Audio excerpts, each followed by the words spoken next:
नमस्कार मेरे प्यारे विद्यार्थियों। आचार्य सुपर 20 आपके अपने परिवार में एक बार फिर से आपका स्वागत है। मैं नीरज। प्यारे विद्यार्थियों, आज आप सबके साथ में डिस्कस करूंगा एसएससी जीडी का प्रैक्टिस सेट नंबर 14 बच्चों, जो आप सबके लिए बहुत ही ज्यादा महत्वपूर्ण होगा, जिसमें पिछले साल की परीक्षाओं से जो पूछे गए सवाल है वो आप सबके लिए हैं बच्चों। तो शुरू करेंगे बच्चों, बहुत ही महत्वपूर्ण सेशन आप सबके लिए। शुरू से वीडियो स्टार्टिंग करें और लास्ट तक देखें मेरे प्यारे विद्यार्थियों।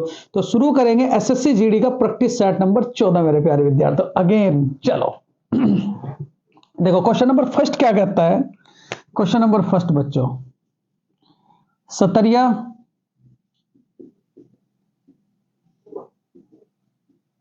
नृत्य को भारतीय संगीत अकादमी ने शास्त्रीय नृत्य के रूप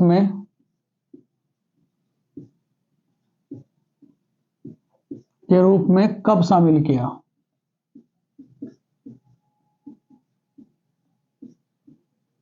ये आपका सवाल है। देखो हार्ड वर्किंग तो है बच्चों, ठीक, हाथ से लिखना पड़ रहा है। तो यहां सवाल क्या है, सत्रीय नृत्य को भारतीय संगीत अकादमी ने शास्त्रीय नृत्य के रूप में कब शामिल किया। ऑप्शंस फर्स्ट 2011, 2000, 2005 और 2000 बच्चों 6।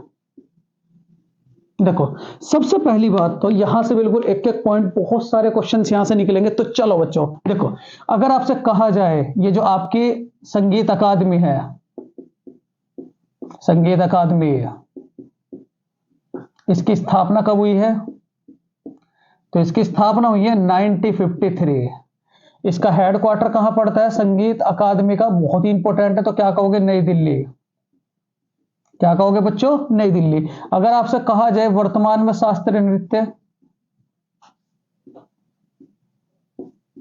तो क्या कहोगे, 8 बच्चों। वर्तमान में शास्त्रीय नृत्यों की संख्या कितनी है, 8। वो 8 शास्त्रीय नृत्य कौन कौन से हैं तो मैं आपको बताऊंगा। बिल्कुल देखो, अगर आपसे कहा जाए कि भारत का सबसे पुराना शास्त्रीय नृत्य,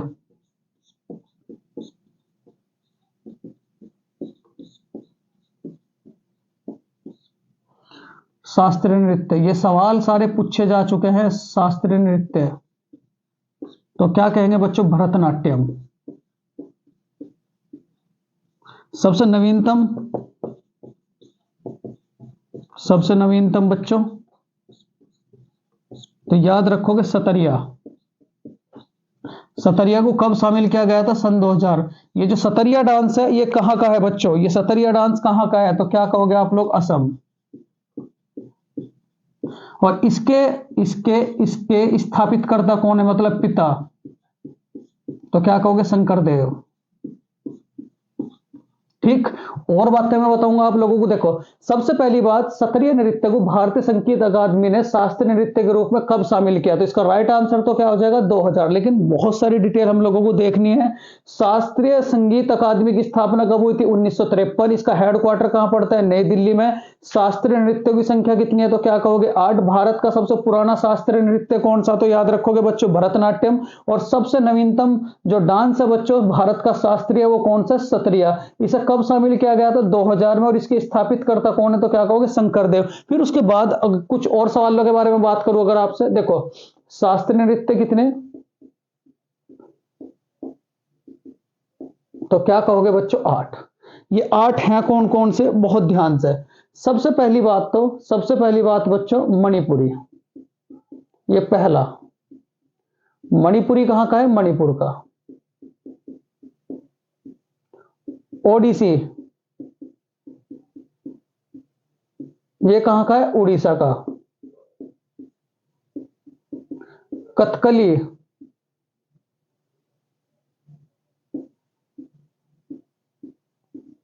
कथकली कहां का है बच्चों, केरल का। मोहिनीअट्टम,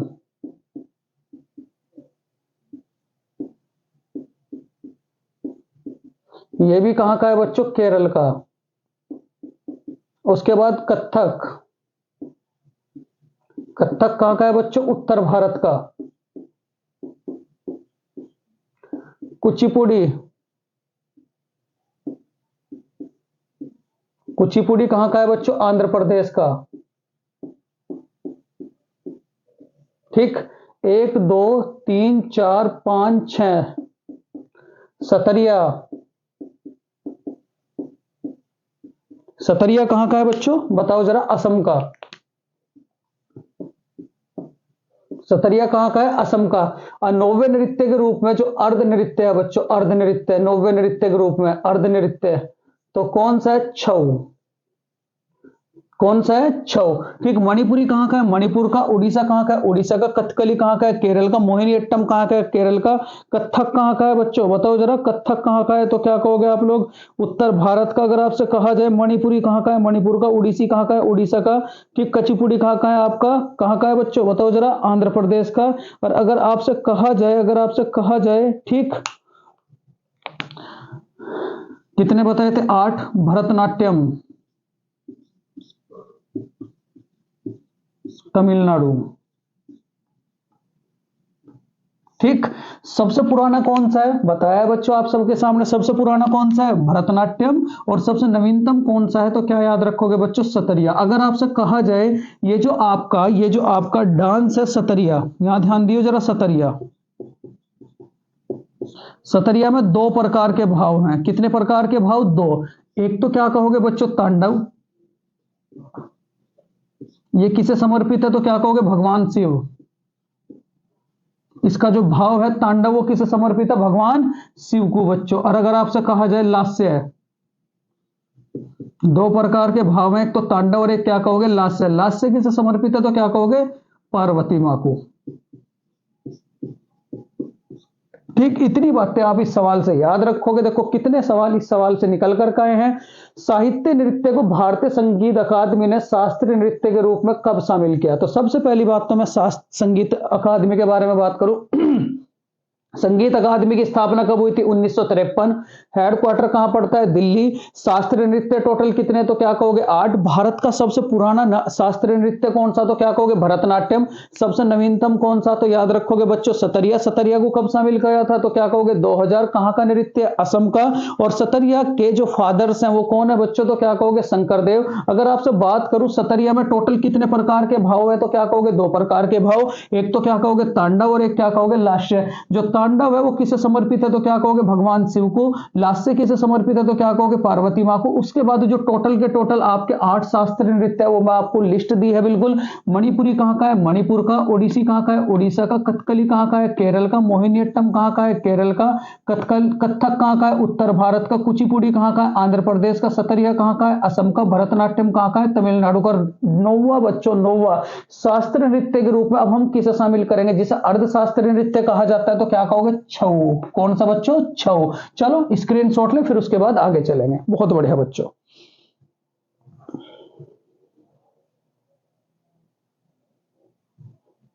बहुत बढ़िया।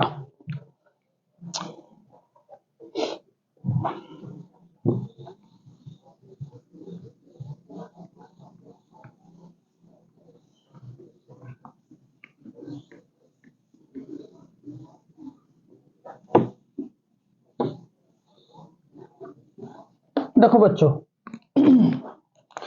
दूसरा सवाल है। दूसरा सवाल क्या है कि संविधान सभा की मांग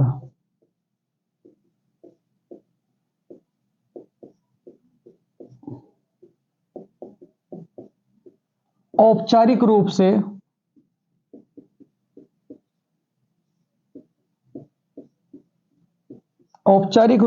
कब की गई?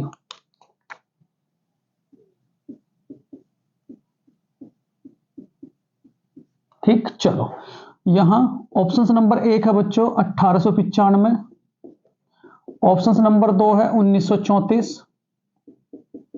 ऑप्शन नंबर 3 है बच्चों 1937। और ऑप्शन नंबर 4 है 1938।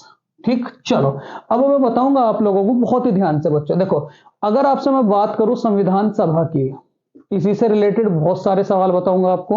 अगर मैं बात करूं बच्चों संविधान सभा की, तो संविधान सभा में सबसे पहले याद रखेंगे कि संविधान सभा की सबसे पहले मांग किसने करी थी? सबसे पहले मांग तो संविधान सभा की सबसे पहले मांग किसने की थी बच्चों? तो याद रखेंगे आप लोग, संविधान सभा की सबसे पहले मांग किसने करी थी? तो याद रखोगे हेनरी मैन। किसने करी थी? Henry man. ये हेनरी मैन कहां का था? तो याद रखोगे बच्चों ब्रिटेन का। ठीक है, उसके बाद कब की गई? अमेरिका ने। संविधान सभा की उसके बाद मांग किसने करी? अमेरिका ने। अमेरिका ने कब करी थी बताओ जरा, कब करी थी बच्चों? उसके बाद फ्रांस। ठीक, 1877 में बच्चों इसने मांग कब करी थी? 1877 में। और इसने मांग कब करी थी बच्चों? 1879 में। ठीक, फिर मैं बात करता हूं भारत की। देखो भारत में संविधान सभा की मांग, भारत में संविधान सभा की मांग, क्योंकि एसएससी का पता नहीं कहां से क्या पूछ ले। तो भारत में जो सबसे पहले संविधान सभा की मांग की गई थी 1895 में, ये किसके द्वारा की गई थी? बीजी तिलक, मतलब बाल गंगाधर तिलक द्वारा। उसके बाद बच्चों ध्यान दियो, ठीक, ये कैसी मांग थी? अनौपचारिक।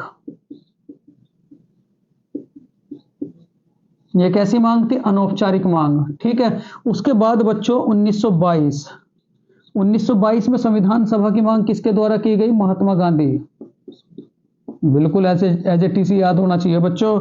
उसके बाद 1924 में किसके द्वारा की गई? तो याद रखेंगे बच्चों मोतीलाल नेहरू।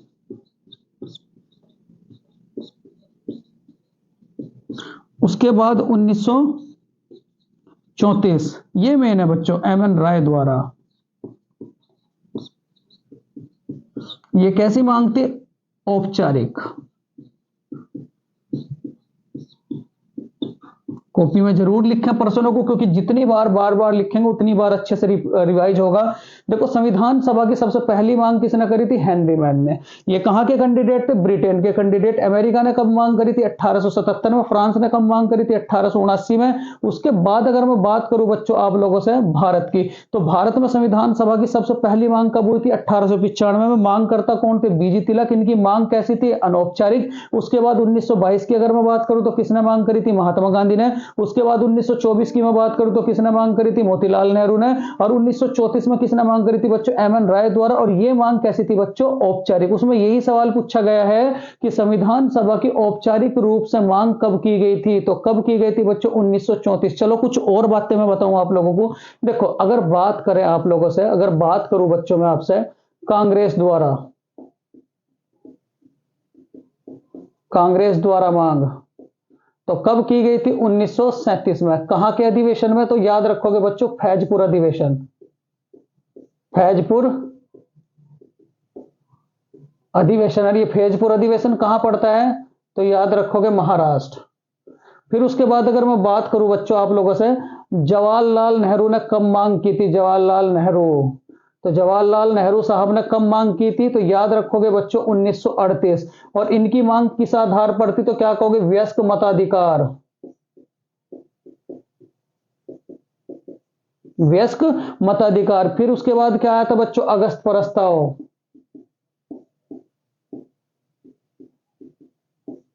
ठीक, 1940। फिर उसके बाद क्या था? Cripps mission. कब आया था? 1942। फिर कब क्या आया था बच्चों? Cabinet mission.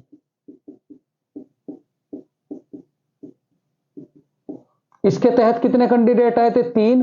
ठीक, कैबिनेट मिशन कब आया था? 1946। कैबिनेट मिशन कब आया था बच्चों? 1946। और ये किसने भेजा था? तो क्या कहोगे? वस्टिन चर्चिल। ये किसने भेजा था? वस्टिन चर्चिल साहब ने। और ये किसने भेजा था? तो क्या कहोगे? क्लाइमेट एटली।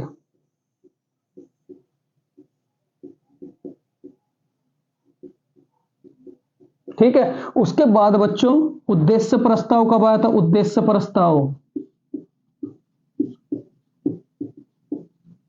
तो याद रखोगे 13 दिसंबर 1946। लेकिन पारित कब हुआ था बच्चों? तो याद रखोगे 22 जनवरी 1947। ठीक, इतनी बातें आप इस सवाल से याद रखेंगे। क्या क्या सवाल आ चुके हैं, तो देखो यहां सबसे पहली बात, संविधान सभा की मांग औपचारिक रूप से कब की गई थी, तो ये मैं सारी की सारी डिटेल आपको दी है। संविधान सभा की मांग सबसे पहले किसने की थी, तो याद रखोगे हेनरी मैन ने। हेनरी मैन कहां के कैंडिडेट थे, ब्रिटेन के। अमेरिका ने कब मांग की थी, 1877। फ्रांस ने 1879। और भारत में संविधान सभा की मांग सबसे पहले कब की गई थी, 1895। किसके द्वारा, बीजी तिलक द्वारा। ये मांग कैसी थी, अनौपचारिक। उसके बाद अगर मैं बात करूं 1922 में किसने मांग की थी, महात्मा गांधी साहब ने। और उसके बाद 1924 में मोतीलाल नेहरू साहब ने। 1934 में 1924 मोतीलाल नेहरू, और 1934 में क्या कहोगे, एम एन राय द्वारा। और ये मांग कैसी थी बच्चों, औपचारिक रूप से मांग। और यहां अगर कुछ बातों की अगर मैं बात करूं, यहां डिटेल बहुत अच्छे से दी है। कांग्रेस ने इसकी मांग एक ही बार की थी, वो कहां की थी बच्चों, तो क्या कहोगे, फैजपुर अधिवेशन। ये फैजपुर कहां पड़ता है, महाराष्ट्र में। जवाहरलाल नेहरू ने इसकी मांग कब की थी, तो क्या कहोगे, 1938 में। और उन्होंने जो मांग की थी वो किस आधार पर की थी, तो क्या कहोगे, वयस्क मताधिकार के रूप में। अगस्त प्रस्ताव 1940, क्रिप्स मिशन 1942। इसके तहत कितने कैंडिडेट भारत आए थे, तो क्या कहोगे, 3। और कैबिनेट मिशन के तहत भी कितने कैंडिडेट भारत आए थे, तो क्या कहोगे, 3। और उसके बाद उद्देश्य प्रस्ताव कब आया था, 13 दिसंबर 1946। और पारित कब हुआ था, 22 जनवरी 1947। बहुत सारी बातें बताता, लेकिन बच्चों टाइम की आप लोगों के पास वो है, तो यहां जो इसका आंसर क्या हो जाएगा बच्चों, 1934। कॉपी में लिखें बार बार और इनका रिवाइज करें। बहुत बढ़िया, स्क्रीनशॉट ले, फिर उसके बाद बच्चों आगे चलेंगे। स्क्रीनशॉट ले, फिर उसके बाद आगे चलेंगे।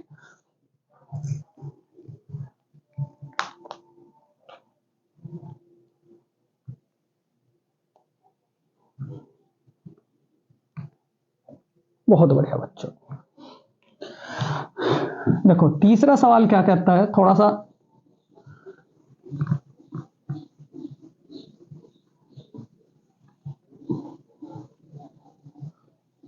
देखो तीसरा सवाल क्या कहता है बच्चों, आप सबसे बहुत ध्यान से। पंडित,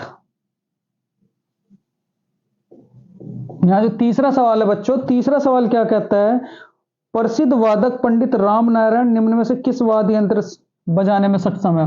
प्रसिद्ध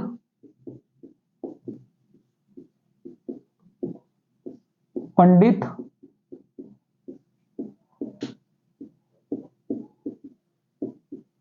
राम नारायण किस यंत्र को बजाने में सक्षम है, किस यंत्र को बजाने में सक्षम है। ऑप्शंस फर्स्ट की अगर मैं बात करूं, तो ऑप्शंस फर्स्ट क्या हो जाएगा बच्चों, सरोद, सरोद,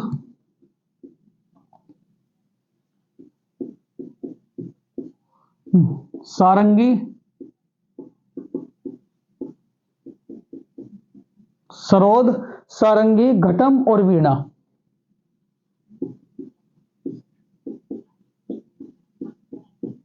वीणा, ठीक। बहुत बढ़िया सवाल बच्चों।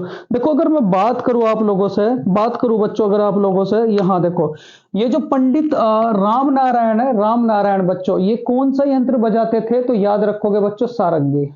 और सारंगी बजाने में कौन सक्षम है, तो पंडित राम नारायण। लेकिन अगर इनकी मैं बात करूं, एकमात्र महिला बच्चों जो सारंगी वादक है, बताओ जरा कमेंट बॉक्स में उसका नाम लिख करके, कि प्रसिद्ध एकमात्र महिला जो सारंगी वादक है, तो उसका नाम क्या हो जाएगा बच्चों, अरुणा नारायण। ये तो पंडित राम नारायण है,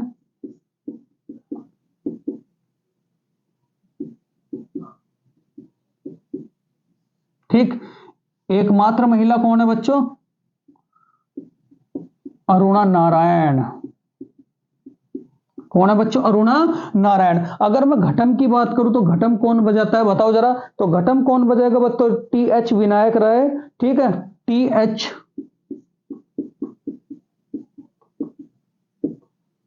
विनायक राय। और दूसरा क्या याद रखोगे बच्चों, दूसरा क्या याद रखोगे, ई एम सुब्रमण्यम। दूसरा क्या याद रखोगे, ई एम सुब्रमण्यन, ठीक है। अगर मैं बात करूं वीणा से है, तो वीणा कौन बजाते थे बच्चों, तानसेन, ठीक है।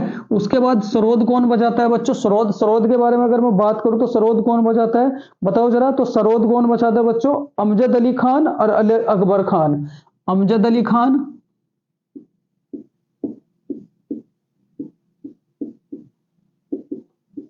अमजद अली खान, और दूसरा क्या कहोगे, अकबर अली खान।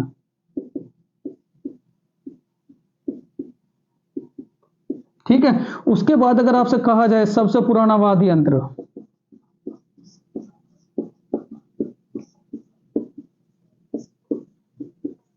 तो क्या कहोगे? वीणा। वीणा कौन बजाते थे? तो याद रखोगे बच्चों, तानसेन। अगर उसके बारे में बात करूं, देखो तानसेन कहां के थे? तानसेन, तानसेन का स्टेट, तो याद रखोगे बच्चों एमपी। अगर मैं बात करूं तानसेन का मकबरा,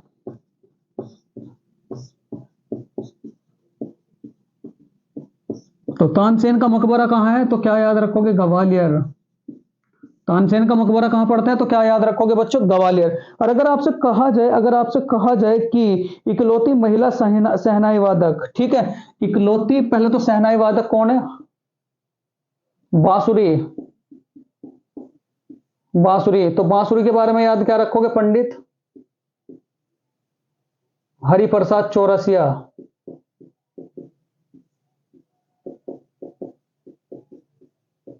ठीक है। उसके बाद अगर आपसे कहा जाए वीणा बजाते हुए सिक्के,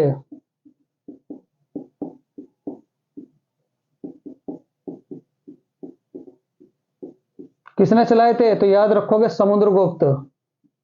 कॉपी में लिखोगे तो याद जरूर होगा, किसने चलाए थे? समुद्रगुप्त। अगर आपसे कहा जाए बच्चों एकमात्र महिला शहनाई वादक,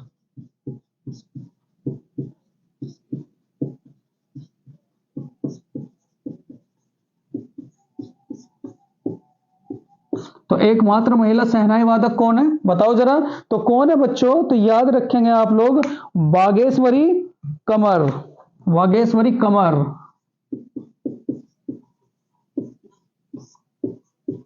देखो कितने सवाल इस सवाल से निकल कर आए हैं। देखो यहां अगर मैं बात करूं, प्रसिद्ध वादक पंडित राम नारायण किस यंत्र को बजाते थे? तो कौन से यंत्र को बजाते थे बच्चों? सारंगी। ठीक, यहां सरोद के बारे में बात करूं तो सरोद कौन बजाते हैं? देखो इन्हें बिल्कुल एज इट इज, क्योंकि एसएससी का फेवरेट क्वेश्चन है। तो सरोद कौन बजाते हैं? तो क्या कहोगे? अमजद अली खान और अकबर अली खान। सारंगी कौन कौन बजाते हैं? तो याद रखोगे पंडित राम नारायण और उन्हीं की लड़की है अरुणा नारायण। अगर मैं घटम की बात करूं तो घटम का मतलब देखो इंग्लिश के नाम, के नाम, तो घटम कौन बजाता है बच्चों? टीएच विनायक राय, और दूसरा क्या है? ईएम सुब्रमण्यम। और वीणा कौन बजाते हैं बच्चों? तो क्या याद रखोगे? तानसेन।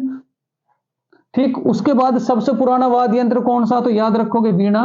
तानसेन का स्टेट कौन सा है? तो याद रखोगे मध्य प्रदेश। तानसेन का मकबरा कहां है? तो याद रखोगे ग्वालियर। एकमात्र महिला जो शहनाई वादक है तो वो कौन है? वागेश्वरी कमर। और उसके बाद अगर आपसे कहा जाए, ठीक है, यहां बच्चों बांसुरी वादक कौन है? तो क्या कहोगे? पंडित हरिप्रसाद चौरसिया। और वीणा बजाते हुए सिक्के किसने चलाए थे? तो याद रखोगे समुद्र गुप्त। इतनी बातें आप इस सवाल से बच्चों याद रखेंगे, स्क्रीनशॉट ले, फिर उसके बाद आगे चलेंगे। बहुत बढ़िया बच्चों।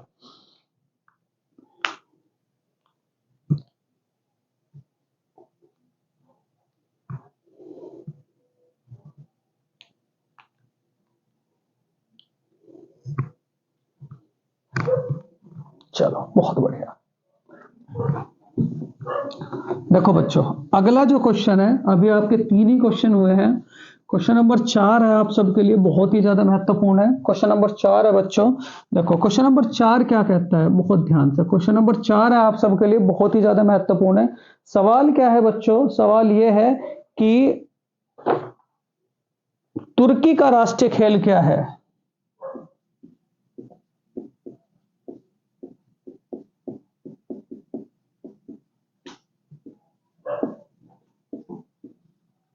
तुर्की का राष्ट्रीय खेल क्या है? तो ऑप्शंस फर्स्ट है बेसबॉल, वॉलीबॉल,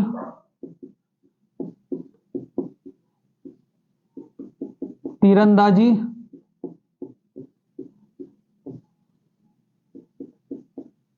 क्रिकेट।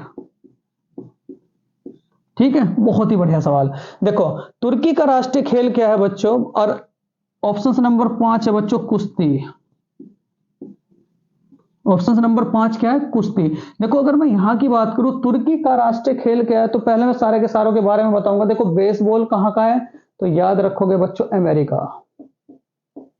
ठीक, वॉलीबॉल कहां का है? तो याद रखोगे बच्चों वॉलीबॉल कहां का है? श्रीलंका। तीरंदाजी कहां का है? तो याद रखोगे बच्चों भूटान। क्रिकेट कहां का है? तो याद रखोगे बच्चों इंग्लैंड। कुश्ती कहां का है? तो याद रखोगे बच्चों तुर्की। आइस हॉकी कहाँ का है? आइस हॉकी कहाँ का है बच्चों? कनाडा। उसके बाद बच्चों बुल फाइटिंग, बुल फाइटिंग कहाँ का है? तो याद रखोगे बच्चों स्पेन, मतलब सांड की लड़ाई। उसके बाद अगर आपसे कहा जाए हॉकी कहाँ का है, तो याद रखोगे भारत।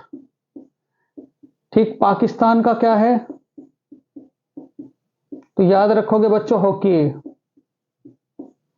उसके बाद आइस हॉकी हो गया आपका। उसके बाद रग्बी, रग्बी तो रग्बी कहाँ का है? तो याद रखोगे स्कॉटलैंड। स्टैटिक जीके है बच्चों। तो यहां देखो, अगर मैं बेसबॉल की बात करूं तो क्या कहोगे? अमेरिका।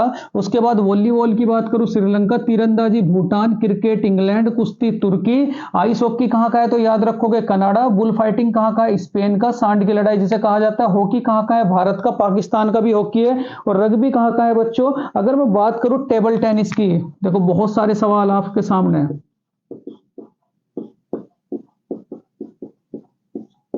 तो याद रखोगे चीन। ठीक है, बैडमिंटन तो याद रखोगे मलेशिया और इंडोनेशिया। मलेशिया और क्या याद रखोगे बच्चों? इंडोनेशिया। अगर मैं बात करूं आप लोगों से खिलाड़ियों की संख्या की, ठीक है, बिलियर्ड्स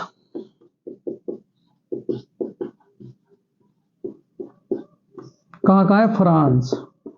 बिलियर्ड्स कहां का है? फ्रांस का। और अगर मैं बात करूं बच्चों कबड्डी, स्नूकर, अगर मैं बात करूं शतरंज, तो शतरंज कहां का है बच्चों? रूस का। अगर आपसे मैं बात करूं, अगर मैं बात करूं बच्चों खो खो में कितने खिलाड़ी होते हैं, तो खो खो, अगर खिलाड़ियों की संख्या की मैं बात करूं, खो खो, खो खो में कितने खिलाड़ी? तो याद रखोगे 9। उसके बाद अगर आपसे बात करूं बच्चों क्रिकेट में 11, हॉकी, हॉकी 11, फुटबॉल 11, रग्बी 15। ठीक है, खो खो में कितने? 9, क्रिकेट में कितने? 11, हॉकी में कितने? 11, फुटबॉल में कितने? 11, रग्बी में कितने बच्चों? अगर आपसे बात करूं वाटर पोलो, बहुत important, water polo, water polo तो याद रखोगे कितने बच्चों? 7। वाटर पोलो में कितने? 7। अगर मैं बात करूं बेसबॉल, ठीक है, पोलो, पोलो बच्चों, पोलो 4, बेसबॉल, बेसबॉल में कितने हो जाएंगे बच्चों? बताओ जरा, बेसबॉल में कितने हो जाएंगे? बताओ जरा, बेसबॉल में कितने हो जाएंगे? 9, वॉलीबॉल 6, बेसबॉल में कितने? 9, वॉलीबॉल में कितने? 6। और अगर आपसे बात की जाए बच्चों, अगर आपसे बात की जाए कि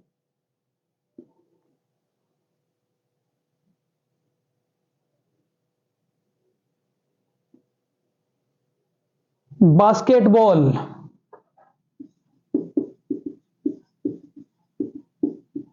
तो याद रखोगे बच्चों 6। देखो कितने सवाल निकल कर आए। यूं तो बहुत सारे और सवाल हैं। यहां देखो सबसे पहले क्या याद रखोगे? तुर्की का राष्ट्रीय खेल क्या है? तो याद रखोगे बच्चों कुश्ती। तुर्की का राष्ट्रीय खेल क्या है? कुश्ती। दूसरी बात अगर मैं बात करूं आपसे, बेसबॉल कहां का है? अमेरिका का। वॉलीबॉल कहां का है? श्रीलंका का। तीरंदाजी कहां का है? भूटान का। क्रिकेट कहां का है? इंग्लैंड का। कुश्ती कहां का है? तुर्की का। टेबल टेनिस कहां का है? चीन का। बैडमिंटन कहां का है? मलेशिया और इंडोनेशिया का। बिलियर्ड्स कहां का है? तो याद रखोगे फ्रांस का। उसके बाद शतरंज कहां का है? तो याद रखोगे बच्चों रूस का। यहां आइस हॉकी कहां का है? कनाडा का। बुल फाइटिंग कहां का है? स्पेन का। सांड की लड़ाई जिसे कहा जाता है, हॉकी कहां का है? भारत का।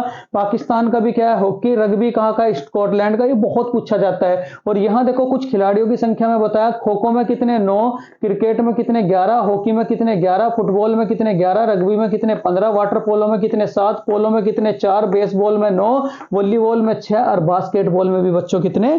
6। स्क्रीनशॉट लें, फिर उसके बाद आगे चलेंगे बच्चों।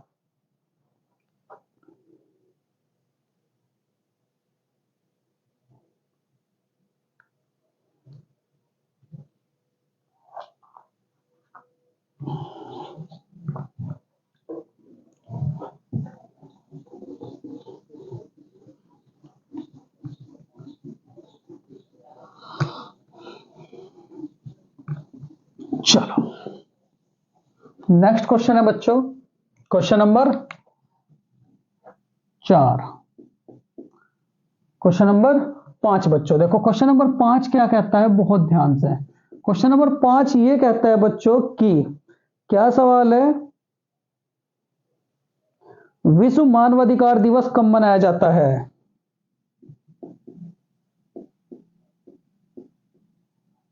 एसएससी का फेवरेट सवाल है, विश्व मानवाधिकार दिवस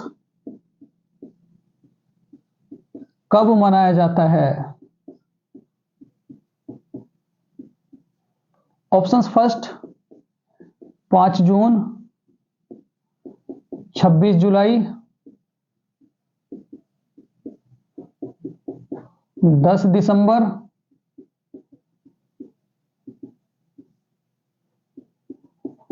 3 मई। ठीक, मैं देखो बहुत सारे दिवस बताऊंगा बच्चों, तो बहुत ध्यान से देखो। अगर मैं बात करूं आपसे 5 जून की, तो सबसे पहले तो इसे याद रखेंगे, पर्यावरण दिवस।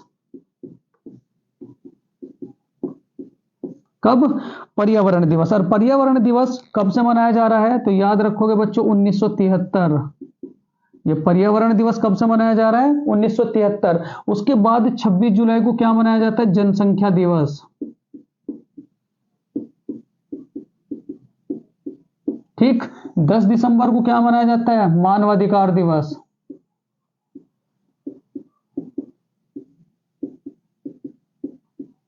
और 3 मई को क्या मनाया जाता है? विश्व प्रेस स्वतंत्रता दिवस।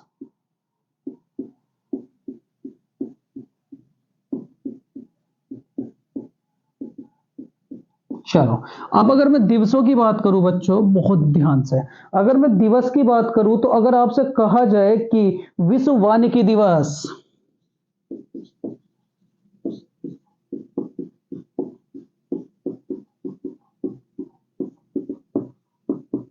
इक्कीस मार्च। विश्व जल दिवस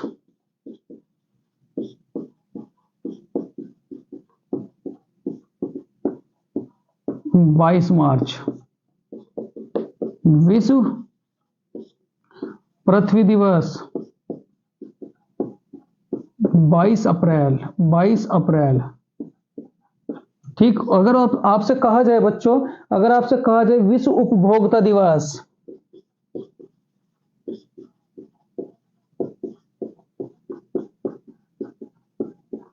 तो याद रखोगे 15 मार्च।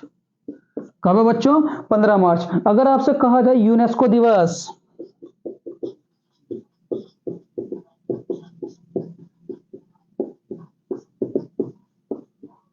आठ सितंबर। अगर आपसे कहा जाए बच्चों, अगर आपसे कहा जाए अंतर्राष्ट्रीय साक्षरता दिवस,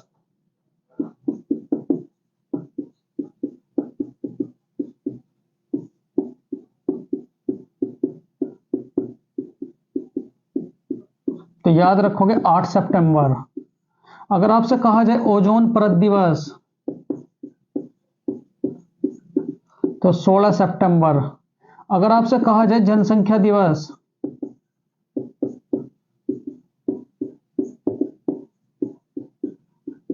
छब्बीस जुलाई। अगर आपसे कहा जाए टाइगर दिवस,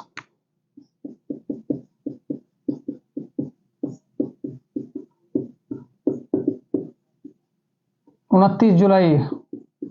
अगर आपसे कहा जाए बच्चों, बहुत ध्यान से, खेल दिवस, 29 अगस्त। अगर आपसे कहा जाए स्वास्थ्य दिवस,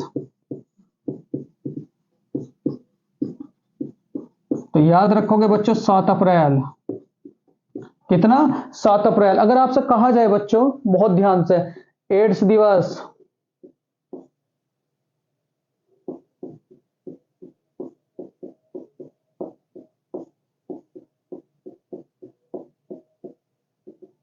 एक दिसंबर। ठीक है, इतनी बातें देखो, इतने सारे दिवस निकल कर आए, तो यहां जो राइट आंसर हो जाएगा बच्चों, विश्व मानवाधिकार दिवस कब मनाया जाता है, तो याद रखोगे 10 दिसंबर को बच्चों। ठीक है, विश्व मानकी दिवस कब मनाया जाता है? 21 मार्च को। विश्व जल दिवस कब मनाया जाता है? 22 मार्च को। विश्व पृथ्वी दिवस कब मनाया जाता है? 22 अप्रैल को। विश्व उपभोक्ता दिवस कब मनाया जाता है? 15 मार्च को। यूनेस्को दिवस कब मनाया जाता है? 8 सितंबर को। उसके बाद अंतरराष्ट्रीय साक्षरता दिवस कब मनाया जाता है? 8 सितंबर को। ओजोन परत दिवस कब मनाया जाता है? 16 सितंबर दिसंबर को जनसंख्या दिवस कब मनाया जाता है? 26 जुलाई को। टाइगर दिवस बच्चों 29 जुलाई को। खेल दिवस 29 अगस्त को। स्वास्थ्य दिवस 7 अप्रैल को। एड्स दिवस बच्चों 1 दिसंबर को। स्क्रीनशॉट लें, फिर उसके बाद बच्चों आगे चलेंगे। ठीक है, बहुत ही बढ़िया।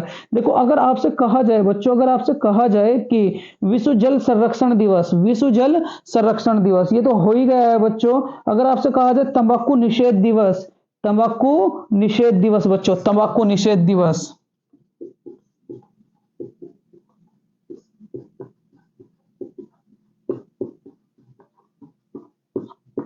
तो याद रखोगे बच्चों, तंबाकू निषेध दिवस कब मनाया जाता है? तो 31 मई। कब बच्चों? 31 मई। यूं तो बहुत सारे दिवस है, कब मनाया जाता है बच्चों? 31 मई। स्क्रीनशॉट लें, फिर उसके बाद बच्चों आगे चलेंगे। देखो, इतने सारे दिवस मैं आप सबको बताए हैं, ठीक है, इतने सारे दिवस, तो इनमें से एक है ना एक सवाल जरूर फंसेगा ही फंसेगा बच्चों। तो स्क्रीनशॉट लें और उसके बाद आगे चलेंगे बच्चों। चलो, बहुत बढ़िया।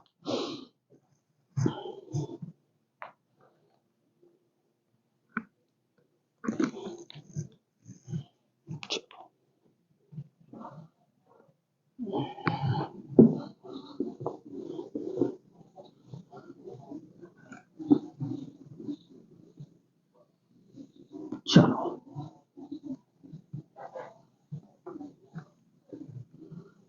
देखो बच्चों, अगला सवाल क्या है? अगला सवाल है बच्चों आप सबके सामने,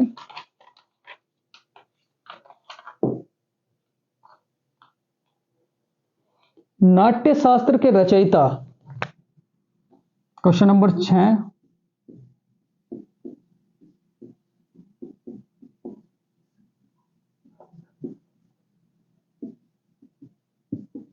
रचयिता कौन है?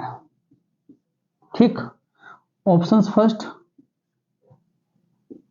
भरत मुनि,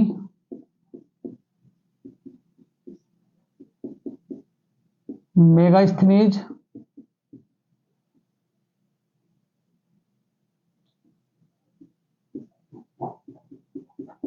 देवकीनंदन खत्री,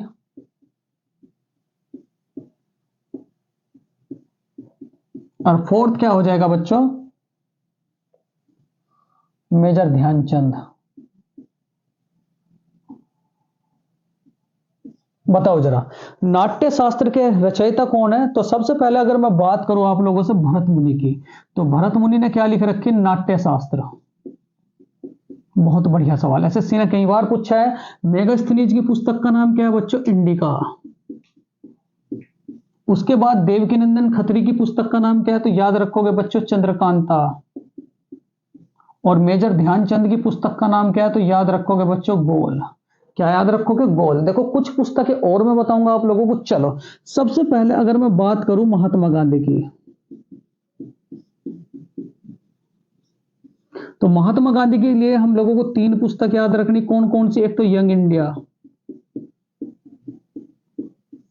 उसके बाद बच्चों हरिजन, तीसरी क्या याद रखोगे? सत्य के साथ मेरे प्रयोग।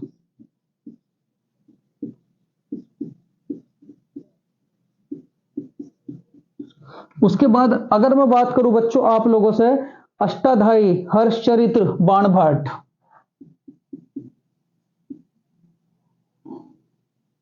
हर्षचरित्र किसकी पुस्तक है? बाणभट्ट। ठीक है, कामायनी जयशंकर प्रसाद।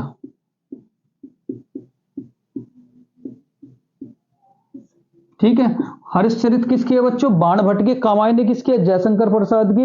अष्टाध्यायी तो क्या कहोगे बच्चों? पाणिनि। अष्टाध्यायी क्या कहोगे बच्चों? पाणिनि। ठीक है, अष्टाध्यायी।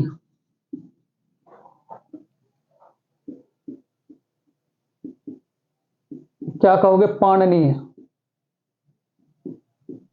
उसके बाद अगर आपसे कहा जाए बच्चों कालिदास की पुस्तकें, तो कालिदास की पुस्तकें अभिज्ञान शकुंतलम,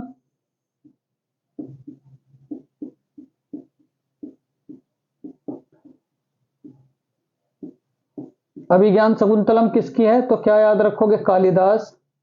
मालवी का अग्निमित्रम,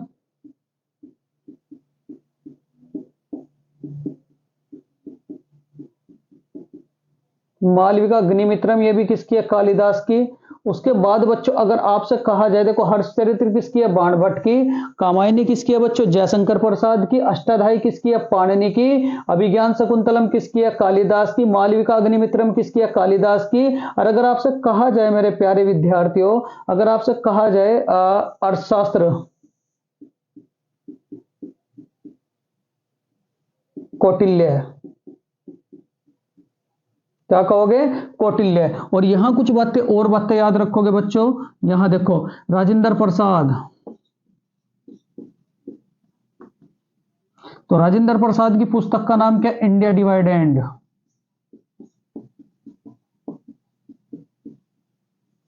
उसके बाद अगर भीमराव अंबेडकर के बारे में बात करें,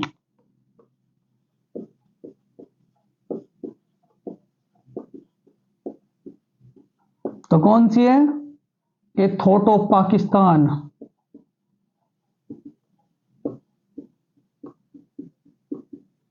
ए थॉट ऑफ पाकिस्तान। और अगर आपसे कहा जाए बच्चों मिताक्षरा, ठीक है, मिताक्षरा किसकी पुस्तक थी, मिताक्षरा, तो क्या कहोगे, कल्हण, कल्हण की पुस्तक का नाम। तो याद रखोगे बच्चों मिताक्षरा, कल्हण की पुस्तक का नाम क्या है, मिताक्षरा। और अगर आपसे कहा जाए बच्चों मुद्रा राक्षस किसकी पुस्तक है, मुद्रा राक्षस, तो याद रखोगे विशाख दत्त।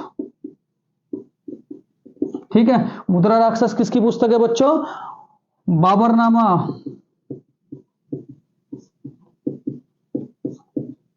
बाबर, अकबरनामा,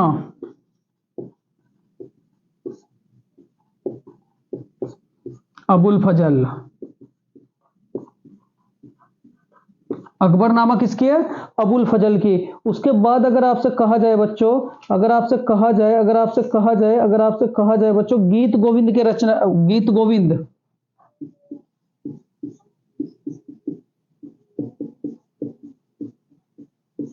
तो याद रखोगे बच्चों जयदेव। देखो कितने सवाल इस कंडीशन से मैं बताया आप लोगों को। पहले तो बताओ नाट्य शास्त्र के रचयिता कौन है, तो क्या याद रखोगे, भरत मुनि।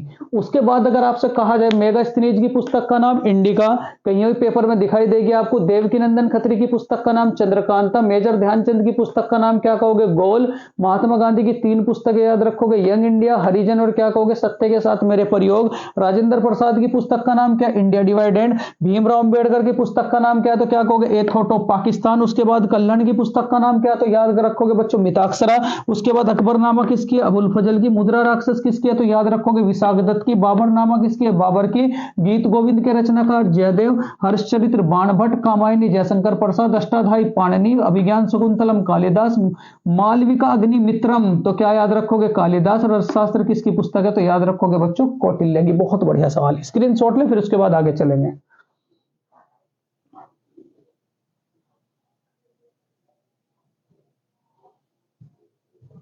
चलो बहुत बढ़िया बच्चों।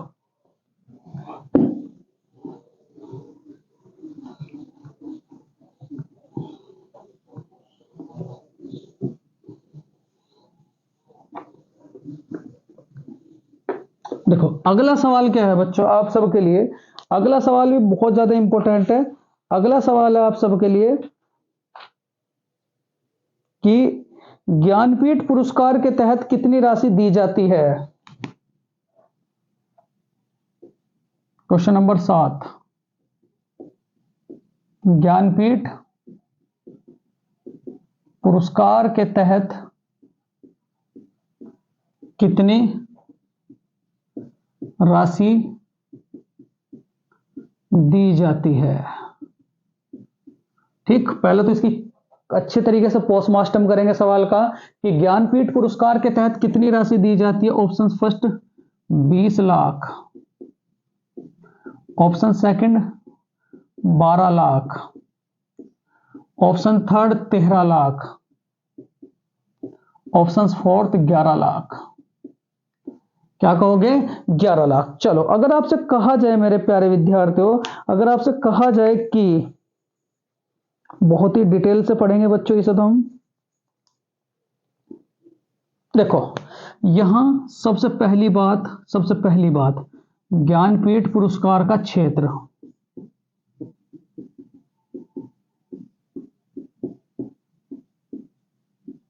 तो याद रखोगे साहित्य। ठीक है, उसके बाद ज्ञानपीठ पुरस्कार कब से शुरुआत हुई थी? ज्ञानपीठ पुरस्कार की, ज्ञानपीठ पुरस्कार कब से दिए जाते हैं? 1965 में। सबसे पहली बात, पहला ज्ञानपीठ पुरस्कार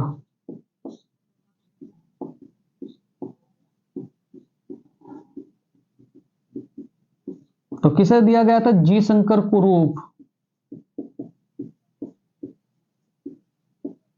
जी शंकर कुरूप। और अगर आपसे कहा जाए बच्चों पहली महिला, ये कौन सी भाषा के लिए मिला था? मलयालम। ठीक है, पहली महिला तो याद रखोगे आशापूर्णा देवी। लेकिन ये बहुत ज्यादा महत्वपूर्ण है, पहली हिंदी लेखिका,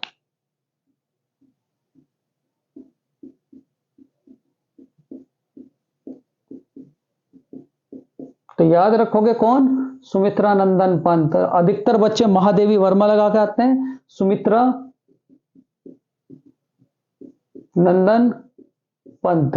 ठीक है, उसके बाद अगर आपसे कहा जाए पहली महिला कौन है? आशापूर्णा देवी। पहली हिंदी लेखिका कौन है? सुमित्रा नंदन पंत। ज्ञानपीठ पुरस्कार का क्षेत्र क्या है? साहित्य। ज्ञानपीठ पुरस्कार कब से प्रदान किए जाते हैं? 1965 में। और राशि कितनी दी जाती है बच्चों? राशि, तो राशि क्या कहोगे? 11 लाख।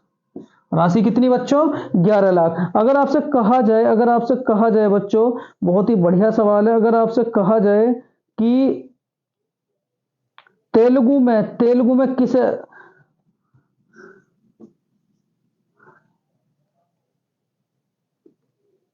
रावूरी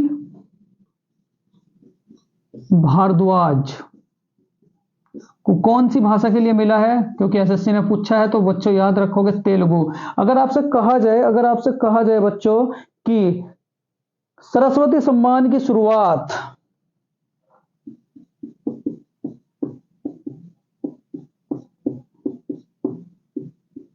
सरस्वती का क्षेत्र बच्चों साहित्य है। ठीक है, उसके बाद शुरुआत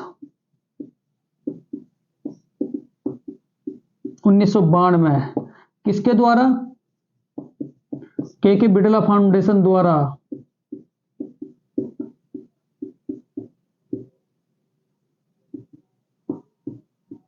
अगर आपसे कहा जाए पुलित्जर पुरस्कार का क्षेत्र,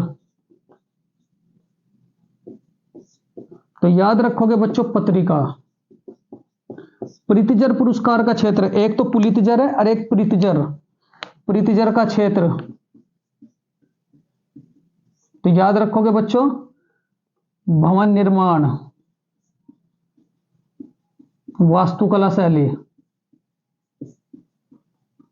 अगर आपसे कहा जाए भटनागर पुरस्कार, तो याद रखोगे बच्चों विज्ञान। भटनागर पुरस्कार का क्षेत्र कौन सा? तो याद रखोगे बच्चों, ठीक, कलिंग पुरस्कार। कलिंग, ये बहुत ही इंपॉर्टेंट है, सारे के सारे कलिंग पुरस्कार, तो ये भी याद रखोगे बच्चों विज्ञान। ठीक, इतनी बातें आप इस सवाल से याद रखेंगे। क्या क्या? देखो बहुत सारी सवाल निकल करके आ चुके हैं कि ज्ञानपीठ पुरस्कार के तहत कितनी राशि दी जाती है, तो क्या याद रखोगे? 11 लाख। उसके बाद अगर मैं बात करूं ज्ञानपीठ पुरस्कार का क्षेत्र क्या है, तो याद रखोगे साहित्य। ज्ञानपीठ पुरस्कार कब से प्रदान किए जाते हैं? 1965 से। पहला ज्ञानपीठ पुरस्कार किसे मिला था? जी शंकर कुरूप को। कौन सी भाषा के लिए मिला था? मलयालम भाषा के लिए। राशि कितनी थी? 11 लाख। रावेरी जो भारद्वाज, उन्हें कौन सी भाषा के लिए मिला था? तो याद रखोगे तेलुगु। पुलित्जर पुरस्कार कौन से क्षेत्र में दिया जाता है? पत्रिका के क्षेत्र में। प्रीतिजर पुरस्कार तो क्या कहोगे? वास्तुकला या भवन निर्माण के क्षेत्र में। भटनागर पुरस्कार विज्ञान के क्षेत्र में। पहली महिला जिसे यानी कि ज्ञानपीठ पुरस्कार मिला था तो कौन थी? आशापूर्णा देवी। लेकिन अगर पहली हिंदी लेखिका की अगर मैं बात करूं तो वो कौन थी बच्चों? सुमित्रा नंदन पंत। कलिंग पुरस्कार कौन से क्षेत्र में दिया जाता है बच्चों? विज्ञान के क्षेत्र में। इतनी बातें आप इस सवाल से याद रखोगे। अगर आपसे कहा जाए बच्चों, अगर आपसे कहा जाए कोहेन पुरस्कार, कोहेन, क्योंकि जितना खींच लो कोहेन, ये किस क्षेत्र में दिया जाता है बच्चों? साहित्य। सुना भी नहीं होगा। कोहेन पुरस्कार कौन से क्षेत्र में दिया जाता है बच्चों? साहित्य के क्षेत्र में। और अगर आपसे कहा जाए बच्चों बारलोग पुरस्कार, बारलोग, तो क्या कहोगे आप लोग? कृषि के क्षेत्र में। कौन से क्षेत्र में बच्चों? कृषि के क्षेत्र में। स्क्रीनशॉट लें, फिर उसके बाद बच्चों आगे चलेंगे। चलो बहुत बढ़िया।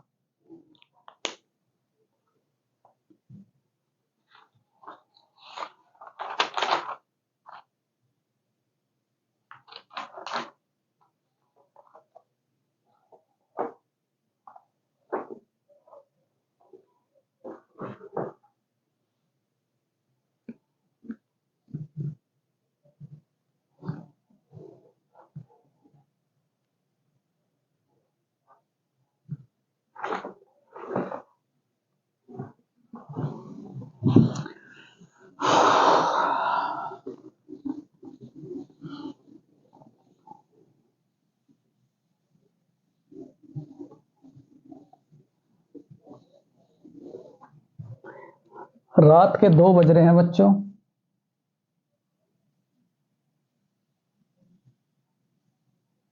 देखो अगला सवाल क्या है? Question number 8।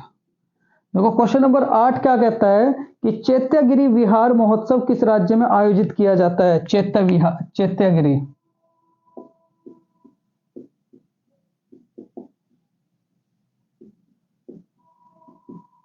विहार महोत्सव किस राज्य में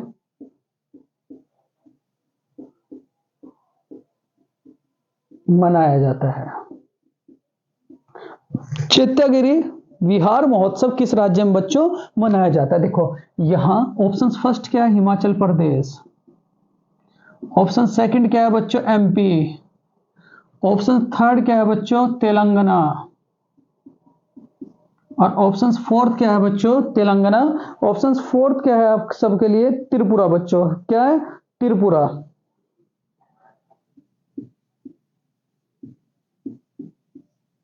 देखो अगर मैं बात करूं त्रिपुरा के बच्चों, त्रिपुरा में 2 याद रखेंगे, एक तो नीरमहल और एक क्या याद रखोगे? पीलक।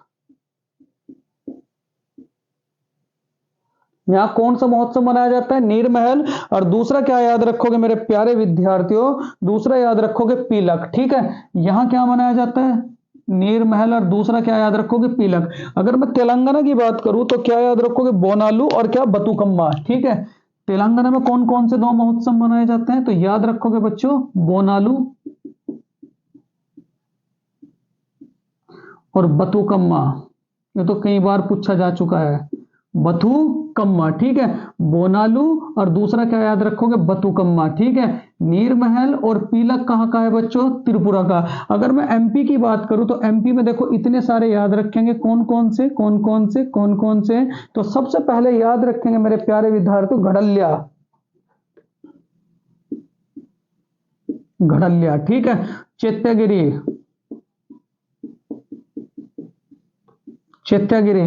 तीसरा क्या याद रखोगे बच्चों? नीरजा उत्सव। नीरजा। कक्सार। कक्सार उत्सव। ठीक है, ये भी कहां का है? तो याद रखोगे एमपी का। और उसके बाद बच्चों लोकरंग महोत्सव। लोकरंग। ठीक है, लोकरंग महोत्सव भी कहां मनाया जाता है? एमपी में। उसके बाद अगर आपसे एमपी इसके बारे में बात करें हिमाचल प्रदेश की, तो याद रखोगे बच्चों 2 महोत्सव याद रखोगे यहाँ के 2 महोत्सव कौन कौन से? एक तो याद रखोगे बच्चों लावी और एक क्या याद रखोगे? फुलच। लावी और एक क्या याद रखोगे बच्चों? फुलच। ठीक, इतनी बातें आप इस सवाल से याद रखोगे। देखो कितने सारे सवाल निकल कर आए आप सबके लिए। सबसे पहली बात अगर मैं बात करूं हिमाचल प्रदेश की, तो हिमाचल प्रदेश में कौन कौन से मनाए जाएंगे? एक तो लावी और एक क्या कहोगे? फुलच।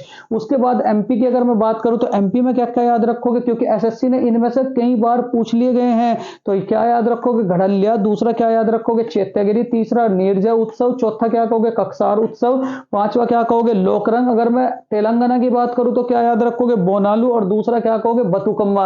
और त्रिपुरा में 2 महोत्सव याद रखने हैं, दूसरा एक तो क्या नीरमहल और दूसरा क्या कहोगे? पीलक। तो उसका राइट आंसर क्या हो जाएगा बच्चों? चैत्यागिरी विहार महोत्सव कहां मनाया जाता है? तो क्या कहोगे? एमपी में बच्चों। कहां सी? एमपी में। बहुत बढ़िया, स्क्रीनशॉट लें बच्चों, फिर उसके बाद आगे चलेंगे।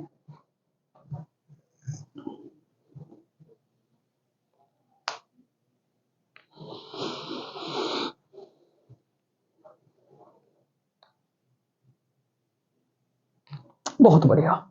चलो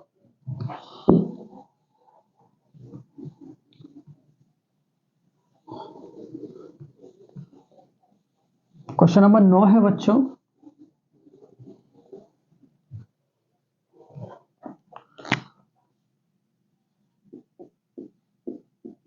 इरा वतेन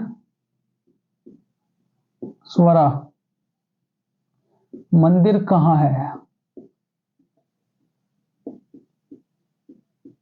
ठीक है, तो ऑप्शंस फर्स्ट है बच्चों, अगर आपसे कहा जाए ऑप्शंस फर्स्ट है आपके साथ पश्चिम बंगाल, उत्तराखंड,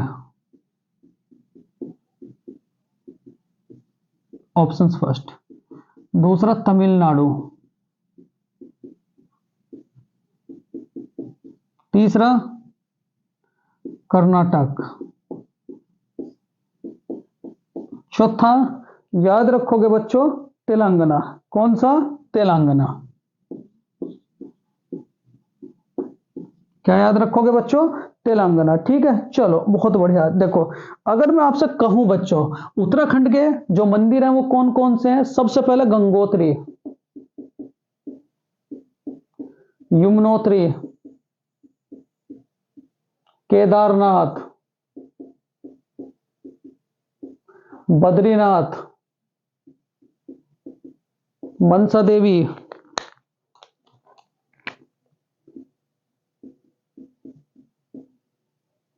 चंडी देवी।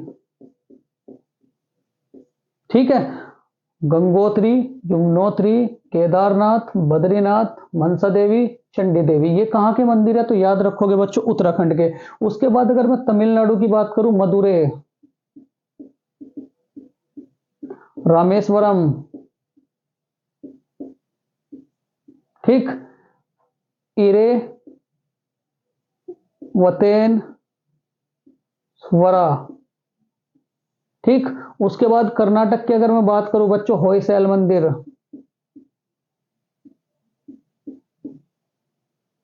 होयसैल मंदिर कहां का है बच्चों? कर्नाटक का। तेलंगाना की अगर मैं बात करूं तो तेलंगाना की अगर बात करूं बच्चों, तेलंगाना में कौन सा मंदिर हो जाएगा बताओ जरा? तो क्या कहोगे? रामप्पा मंदिर।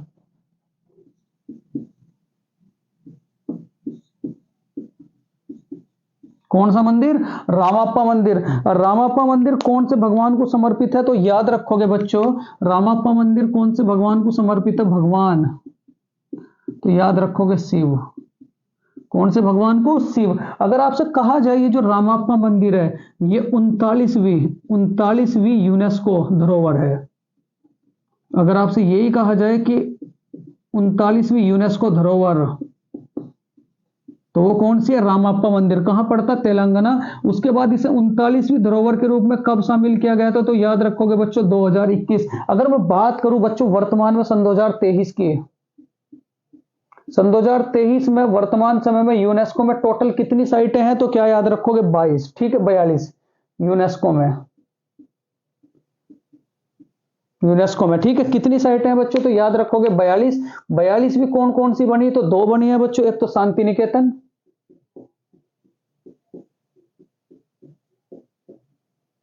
और दूसरी कौन सा है बच्चों? होयसैल मंदिर। ठीक है, होयसैल मंदिर।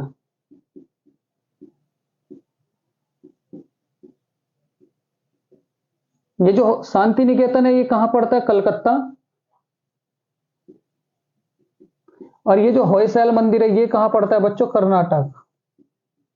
ये कहां पड़ता है? कर्नाटक। देखो यूनेस्को की अगर मैं बात करूं तो इसका मुख्यालय कहां पड़ता है? तो याद रखोगे बच्चों पेरिस।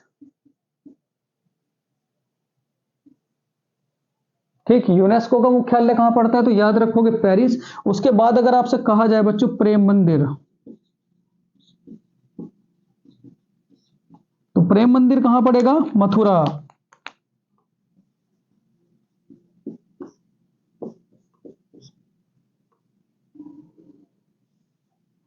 अंकोर वाट मंदिर,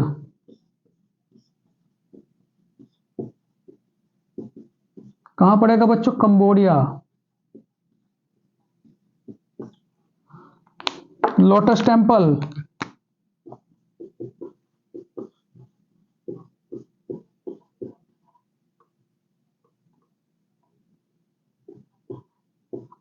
कहाँ पड़ेगा बच्चों? दिल्ली। कहाँ पड़ेगा? दिल्ली। खजुराहो के मंदिर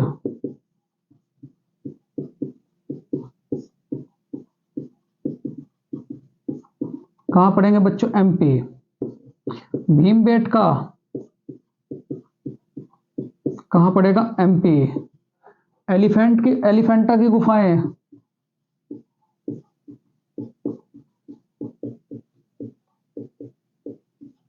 कहाँ पड़ेगी बच्चों? महाराष्ट्र। कहाँ पड़ेगी? महाराष्ट्र। देखो इतनी बातें आप इस सवाल से याद रखेंगे। सवाल क्या क्या था? पहले तो ये बताओ मुझे जरा, इरेवतनेश्वरा मंदिर कहाँ पड़ता है? तो याद रखोगे बच्चों तमिलनाडु में। उत्तराखंड के याद रखोगे, उत्तराखंड में कौन कौन से पड़ते हैं? तो क्या कहोगे? गंगोत्री, यमुनोत्री, केदारनाथ, बद्रीनाथ, मनसा देवी, चंडी देवी। उसके बाद तमिलनाडु में कौन कौन से पड़ेंगे? मदुरै, रामेश्वरम, इरेतमेश्वरा। और कर्नाटक में कौन सा पड़ेगा बच्चों? होयसैल मंदिर। तेलंगाना में कौन सा पड़ेगा? रामाप्पा मंदिर, जो कि 39वीं यूनेस्को की साइट है। और उसके बाद ये किसे समर्पित है बच्चों? भगवान शिव को। प्रेम मंदिर कहां पड़ेगा? मथुरा में। ओंकार वाट मंदिर कहां पड़ेगा? कंबोडिया में। सबसे बड़ा हिंदू मंदिर कौन सा है बच्चों? कंबोडिया। उसके बाद लोटस टेंपल कहां पड़ेगा? दिल्ली। और खजुराहो के मंदिर कहां पड़ेंगे? एमपी में। भीमबेटका की गुफाएं कहां पड़ेगी? एमपी में। शांति निकेतन जो बच्चों 42वीं सन 2023 में यूनेस्को की साइटें बनी है, वो कौन कौन सी है? शांति निकेतन। दूसरा क्या कहोगे? होयसैल मंदिर। और एलिफेंटा की गुफाएं कहां पड़ती है? महाराष्ट्र में। स्क्रीनशॉट लेंगे बच्चों, फिर उसके बाद आगे चलेंगे। बहुत बढ़िया।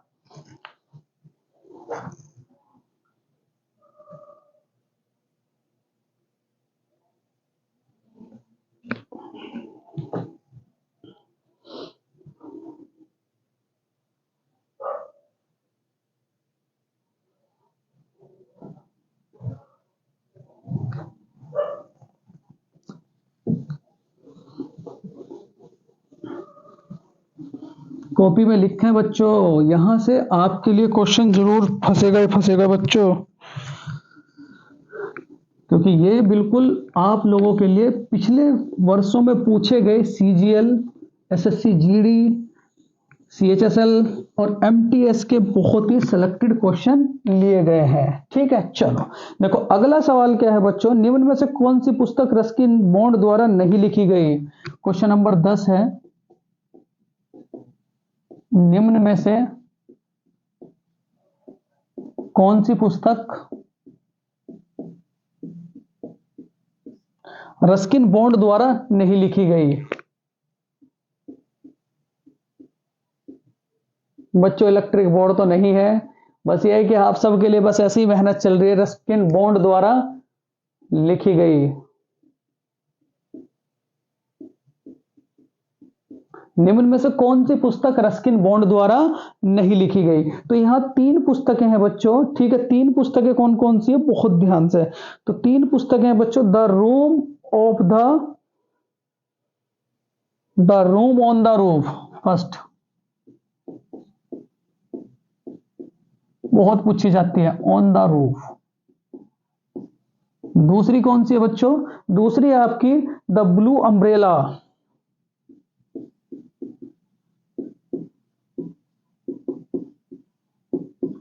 तीसरा कौन सा होगा बच्चों? Midnight children.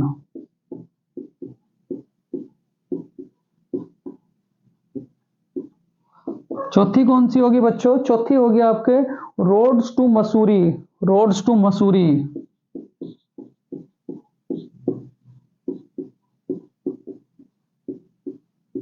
Roads to Mussoorie बच्चों। ठीक है, देखो अगर मैं आपसे कहूं बच्चों, बहुत ही ध्यान से यहां देखो, बहुत ही इंपॉर्टेंट है। सबसे पहले तो अगर आपसे मैं बात करूंगा रस्किन बॉन्ड की, तो रस्किन बॉन्ड की जो पुस्तकें हैं वो कौन कौन सी हैं? तो याद रखोगे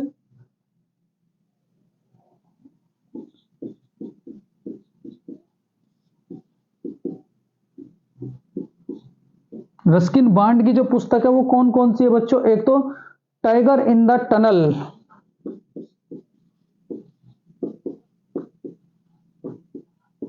इनमें से एक पुस्तक जरूर फंसेगी बच्चों। दूसरी पुस्तक कौन सी है? The tunnel. एक तो टाइगर इन द टनल और दूसरी क्या कहोगे?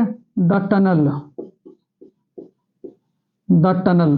तीसरी पुस्तक कौन सी याद रखोगे इससे related? The girl on the train.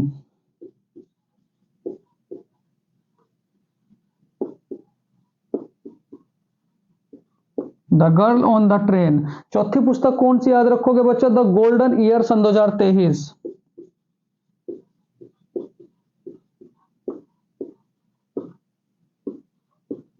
सन 2023। उसके बाद अगर आपसे कहा जाए बच्चों, ठीक, सलमान रुश्दी, ये दोनों से सवाल जरूर पूछे जाते हैं। सलमान रुश्दी की पहली पुस्तक सेम, दूसरी पुस्तक बच्चों विक्ट्री,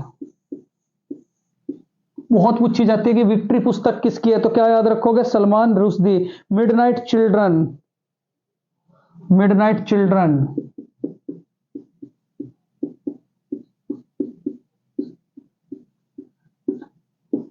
मिडनाइट चिल्ड्रन। और कौन सी याद रखोगे बच्चों, द गोल्डन हाउस।